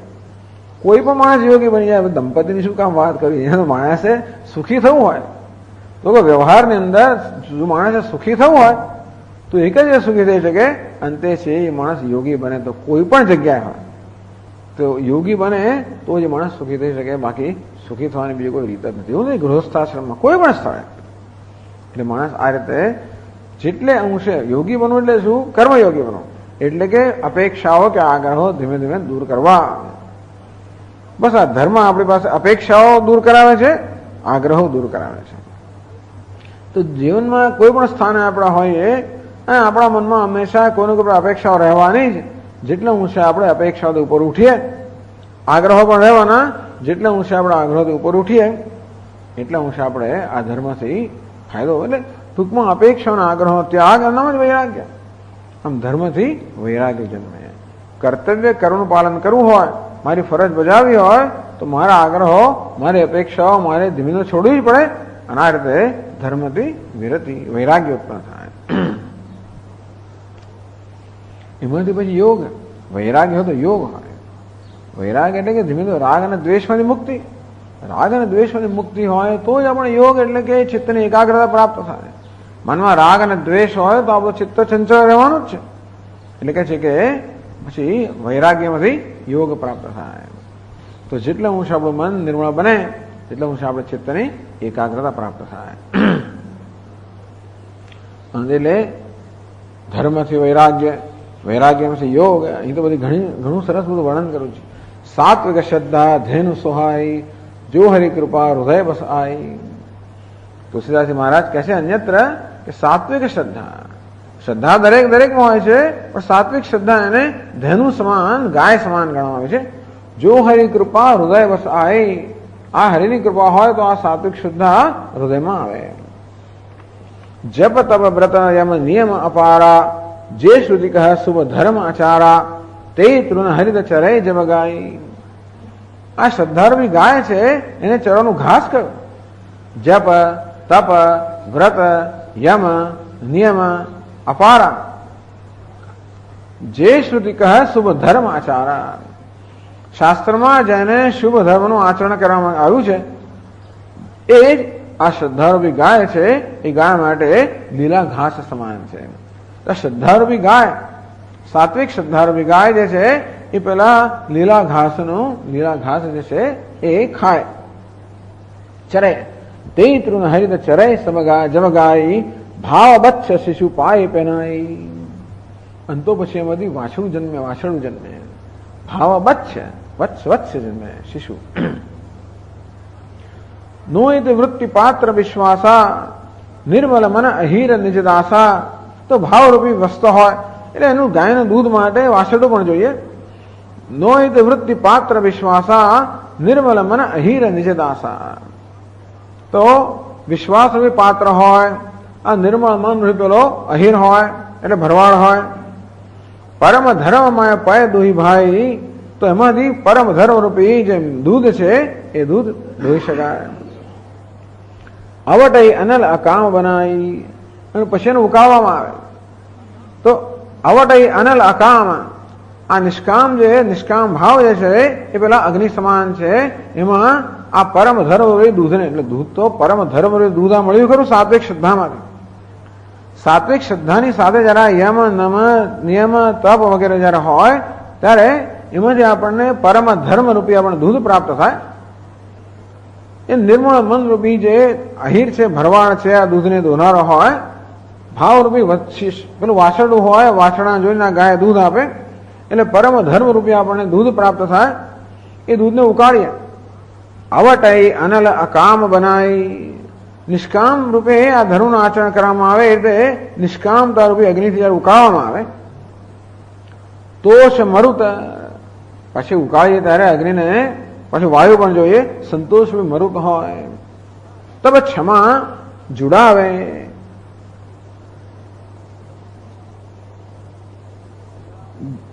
ધ્રુતિ સમજાવ અને દેઈ જમાવે.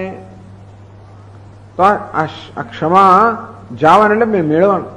દૂધ ઉકાળ્યા પછી એને પછી એમાં મેળવણ નાખવાનું. ધ્રુતિ, ધૈર્ય, ક્ષમા આ બધા રૂપી જયારે એમાં મેળવણ નાખવામાં આવે.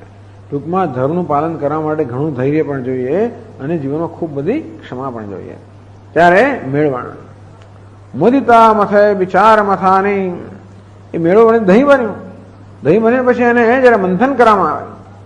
મુદિતા મથે વિચાર મથાની, આ વિચાર છે ને પેલી મથાની એટલે પેલો રવૈયો હોય, વિચાર બી રવૈયો હોય.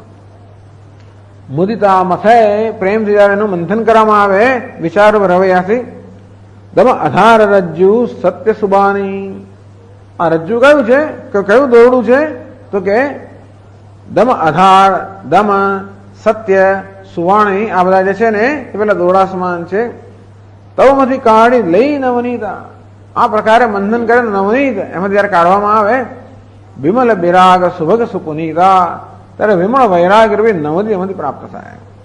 એટલે કહ્યું ને કે ધર્મમાંથી વૈરાગ્ય કેમ પ્રાપ્ત થાય, તો કે આ રીતે જયારે ધર્મ જે છે એ સાત્વિક શ્રદ્ધાને કારણે આપણને ધર્મરૂપી દૂધ પ્રાપ્ત થાય, એને જયારે ઉકાળવામાં આવે એમાં વળી ક્ષમા વગેરે રૂપી જયારે એમાં મેળવણ મુખો ભરવામાં આવે, વિચારથી વળી પાછું જયારે મંથન કરવામાં આવે ત્યારે એમાંથી પરમ વૈરાગ્ય રૂપી આપણને ઘૃત પ્રાપ્ત થાય, નવનીત એટલે કે માખણ પ્રાપ્ત થાય.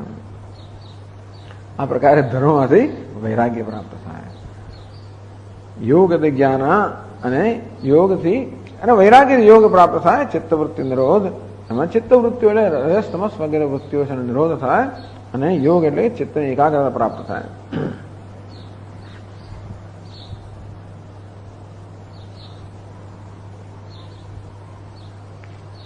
એમાંથી જ્ઞાન, ચિત્તની એકાગ્રતા હોય તો પછી જ્ઞાન પ્રાપ્ત થાય, જ્ઞાનમાં નિષ્ઠામાં પ્રાપ્ત થાય. મોક્ષપ્રદ, આ જ્ઞાન કેવું છે? મોક્ષનું પ્રદાન કરનારું છે, સર્વવેદની અંદર કહેવામાં આવ્યું છે. સોહમસ્મિ વૃત્તિ અખંડા દીપ શિખાસો પરમ પ્રચંડા. સોહમસ્મિ ઇતિ વૃત્તિ અખંડા, અખંડાકાર વૃત્તિ સોહમસ્મિ દીપ શિખાસો પરમ પ્રચંડા. આ પરમ પ્રચંડ પેલી દીપની શિખા જ્યોત સમાન છે. આત્માનુભવ સુખ સુપ્રકાશા, આત્માનો અનુભવ અને સુખને પ્રકાશિત કરનારી છે.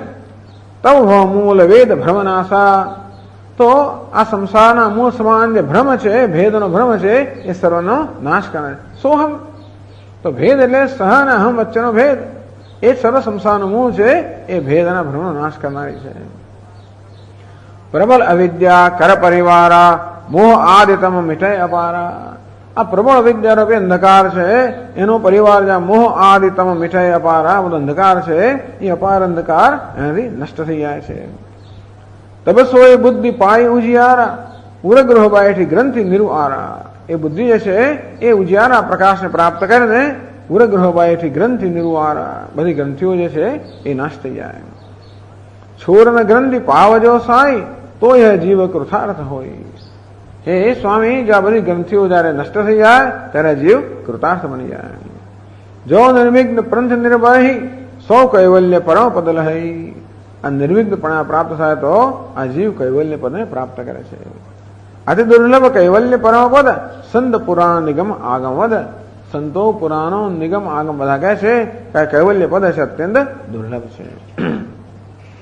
જ્ઞાન મોક્ષ પદ, આ પ્રકારનું જ્ઞાન એટલે ધર્મથી વૈરાગ્ય, વૈરાગ્યથી યોગ કે ચિત્ત એકાગ્રતા, ચિત્ત એકાગ્રતાથી શાસ્ત્રોનું શ્રવણ વગેરે થાય ત્યારે આ જ્ઞાન, અને જ્ઞાન એટલે સોહમ, આ પ્રકારની અખંડાકાર વૃત્તિ એ મોક્ષ પ્રદાન કરનારી છે. વેદ વખાના, હું કોણ કહે છે? સ્વયં વેદ જ કહે છે. તમે વિદિત્વા અતિ મૃત્યુમેતિ નાન્ય પંથા વિદ્યતે અયનાય. તો કે એ આત્માને જાણીને આ મનુષ્ય મૃત્યુનું અતિક્રમણ કરે છે, એ સિવાય મોક્ષ પ્રાપ્ત કરવાનો બીજો કોઈ માર્ગ નથી.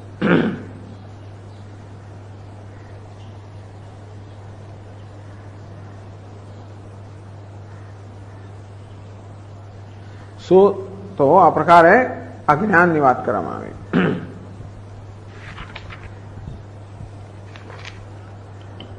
તો ધર્મથી વૈરાગ્ય, વૈરાગ્યથી યોગ, યોગથી જ્ઞાન અને જ્ઞાનથી મોક્ષ, એ પહેલી પંક્તિ. જાતે બેગી દ્રવમય ભાઈ, સોમો ભગતિ ભગત સુખદાય. ભક્તિ કેવી છે? જાતે બેગી દ્રવમય ભાઈ, વેગપૂર્વક શીઘ્ર હું દ્રવી જાઉં. હે ભાઈ, સોમ ભગતિ ભગત સુખદાય. એ મારી ભક્તિ છે જે બધા ભક્તોને સુખ પ્રદાન કરનારી છે. વારંવાર ભગવાન લક્ષ્મણને તાત ભાઈ આ પ્રમાણે સંબોધન કરતા હોય છે. ભાઈ છું ને એટલે ભક્તો મેં સખા છે એટલે અર્જુન સખા છે એનો એક લાભ અને ખરો કે ભગવાનને સારી રીતે જાણે છે, વ્યવહારિક રીતે ભગવાનને જાણે છે. લક્ષ્મણજી પણ ભગવાનના ભાઈ હોવાના કારણે ભગવાનને સાથે જાણે છે. જ્યારે ભગવાન કહી ના રહ્યા હોય કે હું જે વર્ણન કર્યું છે મારું જ વર્ણન કરું, તું મને જાણે છે માટે આ બધા ગુણો તું મારામાં જોઈ શકશે એમ કરીને પણ ભાઈ સંબોધન કરે છે. એટલે ભાઈ માટે આ બધી વસ્તુઓ સરળ છે કે જોઈ શકે. અને વળી મારી ભક્તિ એટલે કોની ભક્તિ? સગુણ બ્રહ્મની ભક્તિ. તો કે ભક્તિ જે છે અહીંયા જાતે બેગી દ્રવ મેં ભાઈ, જેનાથી હું વેગપૂર્વક દ્રવી જવું એ મારી ભક્તિ છે. એટલા રામચંદ્રના ભક્તોમાં તો ભક્તિ એટલે કે સગુણ બ્રહ્મની ભક્તિ. સગુણ બ્રહ્મમાં પણ ભગવાનના અવતારની ભક્તિ, ભગવાનના અવતારમાં પણ રામચંદ્રજી ભક્તિ એવું જ માની લેવાનું. ભાગવત વાંચતા હોઈએ તો બરાબર છે, તો એ કૃષ્ણ ભગવાનની ભક્તિ હોય, પણ અહીં આપણે વાંચતા હોઈએ તો બધા અવતારમાં પણ રામચંદ્રજીની ભક્તિ.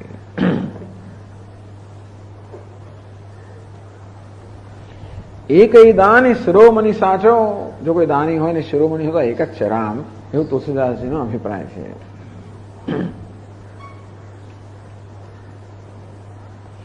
પછી ભગવાન કહે છે કે જાતે બેગ દ્રવમય ભાઈ, એને ભક્તિ કહેવાય છે તો વેગપૂર્વક દ્રવી જવું. ટૂંકમાં બીજા બધા સાધનોથી પણ હું દ્રવી જવું ખરો, પણ આ ભક્તિ વિશે તો વેગપૂર્વક દ્રવી જવું. એટલે ભક્તિ એટલે શું? ભગવાનની શરણાગતિ સંપૂર્ણ રીતે. ભગવાન માટે અત્યંત પ્રેમ. ભક્તિ એટલે પ્રેમ. પ્રેમ તો બધામાં હોય જ છે, પણ પ્રેમ ક્યાં હોય છે એના પર આધાર છે. એટલે પ્રેમ જો કહેશે કે ભાઈ પ્રેમ નાનાઓ પર હોય તેને વાત્સલ્ય કહેવાય, સમાન પર હોય તેનો સખ્ય કે સૌહાર્દ કહેવાય, મોટા પ્રત્યે હોય તો આપણે એને ભક્તિ કહીએ. એટલે પ્રેમ જયારે ભગવાન પ્રત્યે હોય તેને ભક્તિ કહેવામાં આવે છે. જનની જનક બંધ સુત દ્વારા તનુ ધનુ ભવન સુહૃદ પરિવારા, સબ કહે મમતા તાગ બટોરી, મમ પદ મનહી બાંધ બારી ડોરી. જનની જનક બંધુ સુત દારા તન ધન ભવન સુહૃદ પરિવાર, સબ કહે મમતા તાગ બટોરી. આ બધા પ્રત્યે મમતા છે ત્યાગીને મમ પદ મનહી બાંધ બરી ડોરી, મારા ચરણની અંદર જ જયારે મન રૂપી દોરીને બાંધવામાં આવે છે તો એટલે મન ક્યાંક તો બંધાયેલું હોય, ક્યાં તો જનની જનક બંધ સુર દ્વારા તનુ ધનુ ભવન સુહૃદ પરિવાર આ બધામાં મન બંધાયેલું હોય, તો આ બધામાંથી મન રૂપી દોરીને છોડાવીને મારા ચરણની અંદર બાંધવું, આ પ્રકારની ભક્તિ. સમદર્શી ઈચ્છા કછું નાહી, હરક શોક ભય નહીં મન માહી. એ સમદર્શી છે, જેનામાં કોઈ પ્રકારની ઈચ્છા નથી, હરક શોક ભય નહીં મન માહી, મને શરણાગત થવાના કારણે એના હર્ષ શોક ભય કોઈ વસ્તુ મનમાં નથી. અસ સજ્જન ઉર બસ કહે છે. ભગવાન આવા જે સજ્જનો છે એ મારા હૃદયમાં એવી રીતે બેસી જાય છે, નિવાસ કરે છે. લોભી હૃદય બસે ધન જાય છે. જેવી રીતે લોભીના હૃદયમાં ધન બેઠેલું જાય છે, તેવી રીતે આવા જે સજ્જનો છે જે સમદર્શી છે, જેનો કોઈ ઈચ્છા નથી અને જે હર્ષ શોક ભય જેના મનમાંથી, આવા સજ્જનો તો કે મારા હૃદયમાં હંમેશા બેઠેલા હોય છે. આવી જાતની ભક્તિ હોય. ટૂંકમાં ભક્તિ અર્થાત ભગવાન માટેનો પ્રેમ. એટલે બીજે બધેથી જયારે પ્રેમને સંકેલી લેવામાં આવ્યો હોય અને ભગવાનના ચરણમાં જયારે કેન્દ્રિત કરવામાં આવ્યો, એ પ્રકારનો ભગવાન માટે જે પ્રેમ છે, ભગવાન કહે છે કે એનાથી હું ત્વરિત દ્રવીભૂત થઉં છું. ભગવાન ક્યારે દ્રવીભૂત થાય? એમાં થોડોક પુરુષાર્થ આપણો પણ છે. ભગવાનને પ્રપત્તિ એટલે ભગવાનના ચરણ પકડી લેવા, ભગવાનને શરણાગત થવું, એમાં જીવનો એક પુરુષાર્થ રહેલો તો છે. તો જેટલા અંશે આ જીવ ભગવાન અનુકૂળ થવા માટે એટલા અંશે એક જીવ જે છે બાળક એક પગલું ભરવું જોઈએ. તો ભગવાન પછી 10 પગલા આપણી સમક્ષ ભરતો, પણ એક પગલું ભરવાની અપેક્ષા રાખે છે ખરા. કોઈ કહે કે ભગવાન તો સર્વજ્ઞ છે, ભાઈ એને તો જાણે જ છે ને મારી શું ઈચ્છા છે. ઘણા લોકો પ્રશ્ન કરતા, ભગવાન તો સર્વ જાણે છે, સર્વનો ઊંડો અંતર્યામી છે, તેથી જાણે છે કે મારી શું જરૂર છે. મારા માગે વગર ના આપી શકે? મારા માગે વગર ભગવાન આપી ના શકે? એ શું કામ રાહ જોવે છે કે મારે માંગવું, મારે પ્રાર્થના કરવી, મારે ભક્તિ કરવી? એવી રાહ શું કામ જોવાય છે? એટલા જ માટે કે આપણા માગ્યા વગર આપે તો આપણે એની કિંમત ના હોય. આપણી માગેલી વસ્તુ જે આપણે મળે ત્યારે આપણને કિંમત હોય, માગ્યા વગર કોઈ રત્ન આપણે મળે તો એની કિંમત ના હોય. એટલે ભગવાન એટલી અપેક્ષા રહી આપણી પાસે કે તું માંગ, આટલું કામ કરવું પડે, એક પગલું ભરવું પડે. તો સમ્મુખ હોય જીવ મોહી જબહી જન્મ કોટી અઘ ના સહિત વહી કે છે ભગવાન કે સમ્મુખ હોય જીવ જબ મોહી, જ્યારે જીવ મને સન્મુખ થાય જન્મ કોટી અઘ ના સહિત વહી, તરત જ જેવો મને સન્મુખ થયો કે કરોડ જન્મના જે પાપ છે એ નષ્ટ થઈ જાય છે. એટલે ટૂંકમાં આજે પરમાત્મા પ્રત્યે આપણે પણ એટલે ભક્ત જે છે એને પણ એટલી અનુકૂળતા પરમાત્માને અનુકૂળ થવું જોઈએ. આનુકૂલ્યસ્ય સંકલ્પ પ્રાતિકૂલ્યસ્ય વર્જનમ. ઈશ્વરને જે અનુકૂળ છે એ મને અનુકૂળ છે, ઈશ્વર અનુકૂળ નથી એની મને જરૂર નથી. જોગ કુજોગ જ્ઞાન અજ્ઞાનું જે નહીં રામ પ્રેમ પ્રધાનું.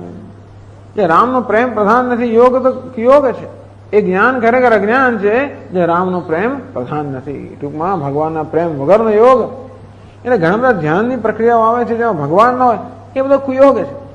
ઘણું બધું જ્ઞાન હોય, જાત જાતના જ્ઞાન યોગ છે દુનિયાની. એવું ના માનું કે આપણે વેદાંત જ માત્ર જ્ઞાન યોગ છે. લોકો જ્ઞાન યોગ કરીને ઘણું કરનાર હોય છે. બીજા ભગવાન ના હોય એ જ્ઞાન અજ્ઞાન છે, જ્યાં ભગવાન ના હોય યોગ કુયોગ છે. અને ટૂંકમાં ભાવ તો એ છે કે આ ભક્તિ વગર તો આ જ્ઞાન ટકતું નથી. ભક્તિ વગર શું એટલે ઈશ્વરના અનુગ્રહ વગર કોઈ વસ્તુ ટકી શકતી નથી આવતી. રામ કેવલ પ્રેમ પ્યારા જાણી લેવું જો જાન નિહારા. જેને જાણવું હોય જાણી લે. રામ કેવલ પ્રેમ પ્યારા, માત્ર પ્રેમના જ પ્રિય છે. રીજત રામ સ્નેહ નિશોતે. રીજત રામ સ્નેહ નિશો. નિશો એ શુદ્ધ પ્રેમથી રામ રીજે છે. કોદગ ગંધ મલિનમતી મોતે. શા માટે જગતની અંદર પોતાની મતિને મલિન કરવી? આ શુદ્ધ પ્રેમથી રામ રીઝતા હોય છે. જો ભાઈ હરિજન કે ગુણ ગાતે. તો આ પ્રકારે જે હોય ભગવાન કહે છે કે આ પ્રકારે મારી ભક્તિ એને ભક્તિ કહેવાય, જેનાથી હું શીઘ્ર દ્રવી જઉં એનું નામ છે મારી ભક્તિ. ટૂંકમાં ભક્ત હોય એ ભગવાનને અનુકૂળ થવાનો પ્રયત્ન થાય એનું નામ છે ભક્તિ. એટલે શરણાગતિ. ભગવાનના સંકલ્પમાં મારો સંકલ્પ હું મેળવી દઉં. કહ્યું ને આનુકૂલ્ય સંકલ્પ. ભગવાન અનુકૂળ છે, મને અનુકૂળ છે. એને પ્રતિકૂળ છે, મારે જરૂર નથી.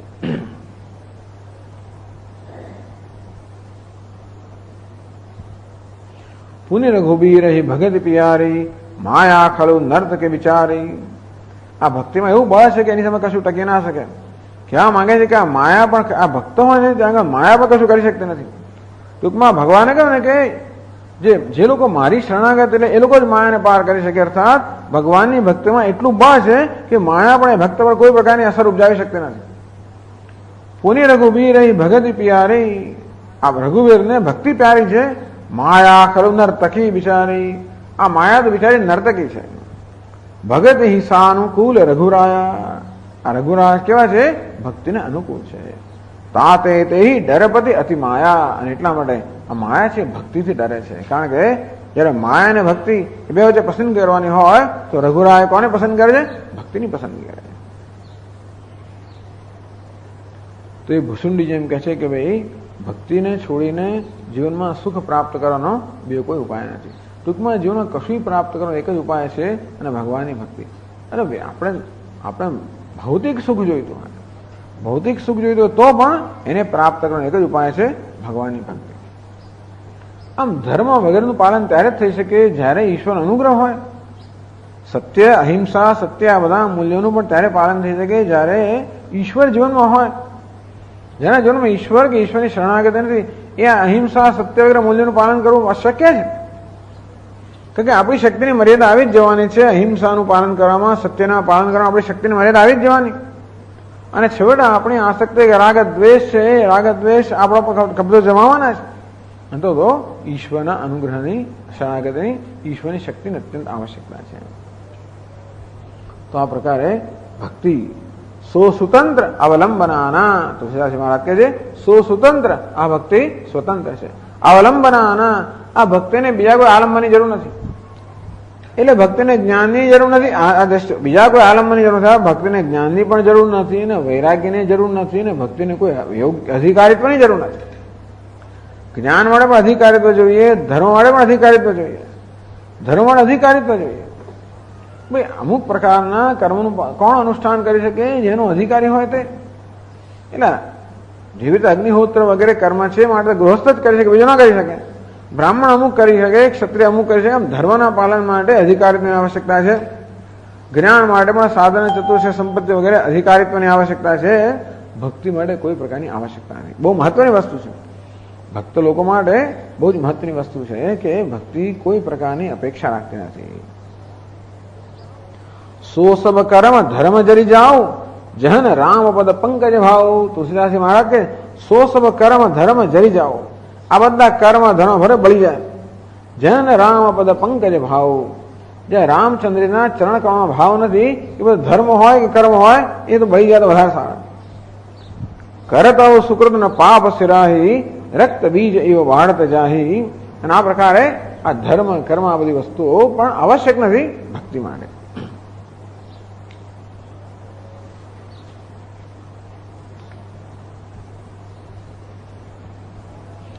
છોરદ ગ્રંથિ જાની ખગરાયા વિઘન અનેક કરે તબ માયા. જ્યારે માયા જોયે કે આ જીવ તો પોતાની ગ્રંથિ છોડવાની પ્રક્રિયામાં છે તો માયા અનેક પ્રકારના વિઘ્નો લાવતી હોય છે. શું કરે માયા? રિદ્ધિ સિદ્ધિ પ્રેરે બહુ ભાઈ. આ જયારે જ્ઞાનની સાધના કરતો હોય ને પોતાના હૃદયની ગ્રંથિઓથી મુક્ત થવા માંગતો હોય ત્યારે માયા અનેક પ્રકારની રિદ્ધિઓ સિદ્ધિઓની સમક્ષ લાવતી હોય. બુદ્ધિ લોભ દિખાવઈ આઈ. આ બુદ્ધિમાં અનેક પ્રકારના લોભ એને દેખાડતો હોય. કલબલ છલ કરી જાહી સમીપા અંચલ બાત બુઝાવહી દીપા. આ ગમે તેમ કરીને આ માયાની સમીપ જાય અને એનું એ જ્ઞાન દીપક છે એને બુઝાવી દે. ટૂંકમાં જ્ઞાન જે સ્વતંત્ર નથી, ભક્તિ સ્વતંત્ર છે. કર્મ સ્વતંત્ર નથી, જ્ઞાન પણ સ્વતંત્ર નથી. જ્ઞાન જયારે જોયે ને ત્યારે આ ભક્તિ એવી છે કે કોઈ દિવસ માયા નજીક જાય નહીં. માયા ભક્તિ તો ડરે છે, બીજા કશે ડરતી નથી એવું કહેવાનો ભાવાર્થ છે.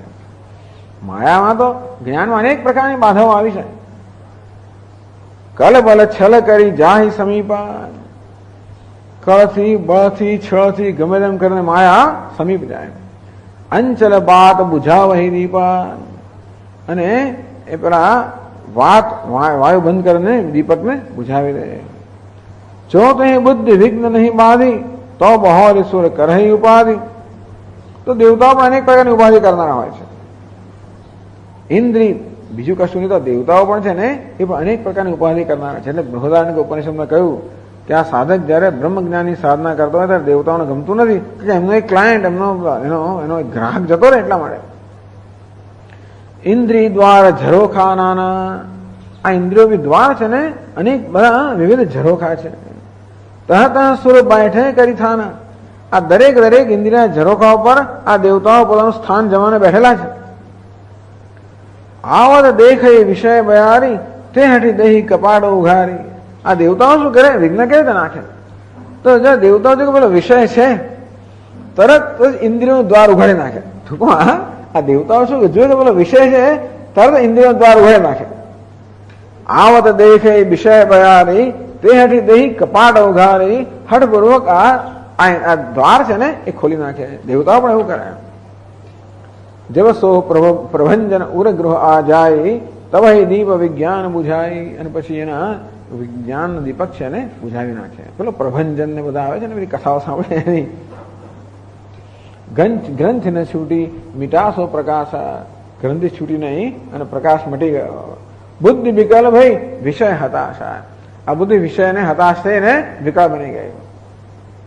વિષય સમીર બુદ્ધિકૃત ભોરી દેવી દીપકી બાર બહોરી. આ વિષયરૂપી પ્રકાશ અરે વિષયરૂપી વાયુથી આ પેલો જ્ઞાન દીપક છે એને બુઝાવી દે. ટૂંકમાં દેવતાઓ પણ આવું કરે. માયા પણ માયા એક રિદ્ધિ સિદ્ધિઓ આપીને એને પ્રલોભિત કરે. આ દેવતાઓ અનેક પ્રકારના ભોગ પ્રદાન કરીને પણ એના માર્ગમાં વિઘ્ન નાખે. ટૂંકમાં જ્ઞાન સ્વતંત્ર નથી, જ્ઞાન આધારિત છે. તબ ફિર જીવ વિવિધ વિધિ પાવય સંસ્કૃતિ ક્લેશ. બિચારો જીવ અનેક પ્રકારે સંસારનો ક્લેશ પ્રાપ્ત કરે. હરિમાયા અતિ દુસ્તર તરીને જાય બિહગેશ. હે ગરુડજી, હરિની માયા છે અત્યંત દુસ્તર છે, એ તરી શકાય નહીં. એટલે ભક્તિ કેવી છે? સ્વતંત્ર છે. આ જ્ઞાન સ્વતંત્ર નથી. જ્ઞાન એટલે એવું છે ને કે કયા સ્તરનું જ્ઞાન છે એના પર આધાર રાખે છે. પણ એટલે બુદ્ધિના સ્તરનું જ્ઞાન હોય પણ અંદરથી પેલો રસ છે દૂર ના થયો હોય તો આ લોકો માયા હોય કે ઇન્દ્રિય હોય અનેક પ્રકારના બધા प्रलोभन विषयादि निवर्तन्ते निराहारस्य देहिनः रसवर्जम रसोप्यस्य परम दृष्ट्वा निवर्तते यततो हि कौन्तेय पुरुषस्य विपश्चितः इंद्रियाणि प्रमाथिनि એટલે ભાઈ ઇન્દ્રિય વાત કરે દેવતાઓની વાત કરે હરંતિ પ્રસભમ મનઃ આ મનને બળાત્કાર એના જે વિષયમાંથી છોડાવી લઈ જાય ને વિષયોમાં એને પાડે છે એ તુલસીદાસે પોતાની રીતે કહ્યું કે આ દેવતાઓ બધા ઇન્દ્રિયોપી ઝરૂખામાં પોતાનું સ્થાન જમાવીને બેઠેલા છે અને જો કોઈ વિષય આવે તરત આ ઇન્દ્રિયને ખોલી નાખે અને મનને ત્યાં આગળ લઈ જાય આ પ્રકારે તુલસીદાસજી મહારાજ બધાનું સુંદર નિરૂપણ કરે છે ભક્તિનું પણ નિરૂપણ ચાલુ જ છે હવે આપણે એને આગળ પછી ચાલુ રાખશું ઓમ પૂર્ણમદ પૂર્ણમિદમ પૂર્ણાત પૂર્ણમુદચ્યતે પૂર્ણસ્ય પૂર્ણમાદાય પૂર્ણમેવાવશિષ્યતે ઓમ શાંતિ શાંતિ શાંતિ હરિ ઓમ શ્રી ગુરુભ્યો નમઃ હરિ ઓમ